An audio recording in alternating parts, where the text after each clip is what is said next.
The only other news out of the day yesterday, and this really wasn't a surprise. I was surprised that people thought the Bengals would actually tag Trey Hendrickson. Now, dysfunctional teams do dysfunctional things, but when you look at how ugly it had gotten the past couple of years between the Bengals and Trey Hendrickson, do you really want to make the franchise tag commitment to a guy who finally gets a chance to hit the market and isn't going to want to be tagged and isn't going to want to be restricted and is going to be as salty and disagreeable as he was last year? And I'm not saying it's his fault, but that's just a relationship that feels like it was poisoned a long time ago, and it needed to end. Yeah. It just needed to end. This was like, Captain Obvious stuff right here. There was no way that Trey Hendrickson was going back to the Cincinnati Bengals. I never got any inclination from anybody I knew in the sport that had any possibility of happening. That relationship was ruined last summer.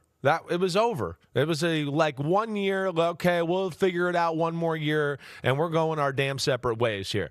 We'll see what Trey Hendrickson can get out there on the open market. We know there's some teams that need some pass rushers. We've talked about the draft having pass rushers, but here's a proven commodity. And in free agency, there's not a ton of big-time pass rushers. So let's see what kind of price he can command. But with the Bengals sitting there at the number 10 pick and trying to help their roster and get better as a complete football team, I don't think they wanted to invest into a older defensive end type in Trey Hendrickson. And you got a young rookie on the other side in Shamar Stewart, who was a top 20 pick last year. And maybe with the number 10 pick this year, you're drafting another one of these pass rushers that we talked about. So they got options. We'll see where it goes. But like you said, I'm not surprised at all Trey Hendrickson's not there anymore. The only reason I was thinking that they might is just because the Bengals have a long history of reminding the players who's boss. Oh, gotcha. Yeah, and we have at our disposal the franchise tag, and we're going to show you. We're going to show you who's in charge. And this isn't just a message to you, Trey Hendrickson.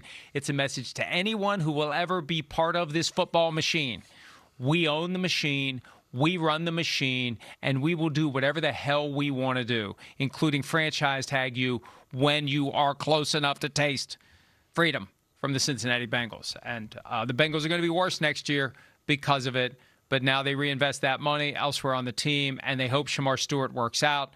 We know their history is mixed when it comes to drafting the replacement of a guy who's going to leave in free agency, but they're going to hope that Stewart is the guy that can replace Trey Hendrickson. Hi, it's Mike Florio. Thanks for watching PFT on YouTube. Hit subscribe for the latest news and analysis from Pro Football Talk.